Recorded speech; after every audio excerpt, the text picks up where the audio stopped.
Hello friends, welcome to my channel. ना उम्र की सीमाओं के आने वाले एपिसोड की अपडेट आपके लिए लेकर आए हैं। अगर आप चैनल पर नए हैं तो प्लीज़ चैनल को सब्सक्राइब कर लीजिए।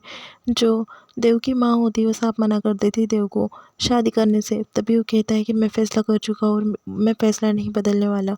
दूसरी तरफ विधि और पूरा परिवार जो है मिला अपनी माता की पूजा में लगे होते हैं। आरती वगैरह हो जाती है। बाद में परिक्रमा का टाइम आता है। तभी बिमला जो है वो परिक्रमा करने से मना कर देती है विधि को।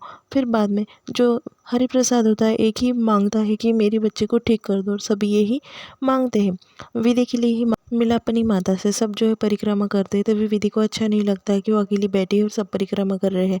वो जिद कर कर परिक्रमा के लिए उठ जाती है। परिक्रमा का एक फेरा लगाती है। तभी चक्कर आकर गिर जाती है। तभी देव आता है और उसे उठाता है। वो कहता है कि विधि तुम ठीक तो हो।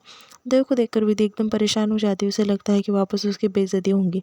हरिप्रसाद जो है सबके सामने जो है विधि के सामने देव प्रसाद को कहता है कि तुम वापस यहाँ पर आ गए, तुम्हारी इतनी हिम्मत। तभी वो कहता है कि आज मैं बात करूँगा और करके ही रहूँगा।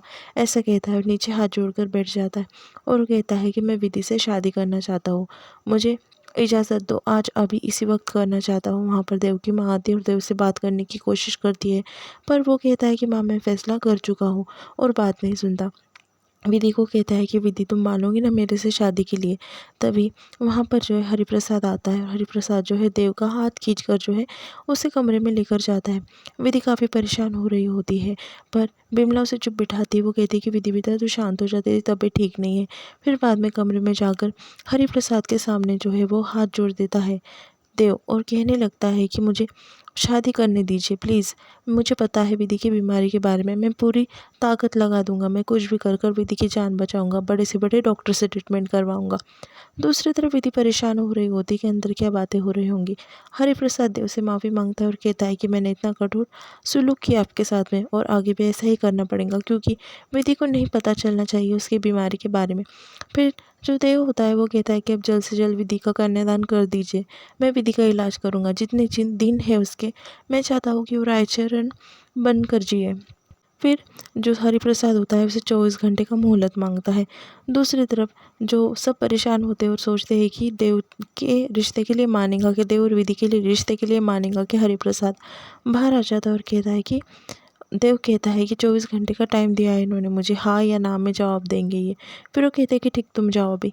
दूसरी तरफ देव जो है वो बैठा होता है। उसकी माँ कहती है कि देव मैं कैसे तुझे किसी मरने वाली लड़की से शादी करने दे दूँ। तभी वो कहता है कि 3 महीने के 3 दिन भी मुझे इसके साथ में ज़िंदगी बिताने मिल गए तो अच्छा है। अम्बा जो है वो डॉक्टर अग्रवाल को गायब कर देती है और वो विधि के खिलाफ प्लान करने लगती है। दूसरी तरफ विधि काफ़ी परेशान होकर उसकी माँ से बात करती है और जो देव की माँ होती है वो कहती है कि देव समझने की कोशिश करो बेटा। तभी देव कहता है कि पापा के मरने का टाइम आपको पता था पर आपने बताया था क्या। दूसरी तरफ हरिप्रसाद सबको बुलाता है और कहता है कि मैं क्या फ़ैसला लूँ, मुझे समझ में नहीं आ रहा है, पर फैसला तो लेना होगा। जो प्रमोद होता है वो कहने लगता है कि विधि जो है देव के साथ में खुश रहेंगी, जितने दिन बचे हैं उतने दिन वो खुश रहेंगी, इसलिए हमें इस शादी के लिए हाँ कर देनी चाहिए। और अम्बा जो है उसके खिलाफ षड्यंत्र करती है। यहाँ पर एपिसोड जो है वो ख़त्म।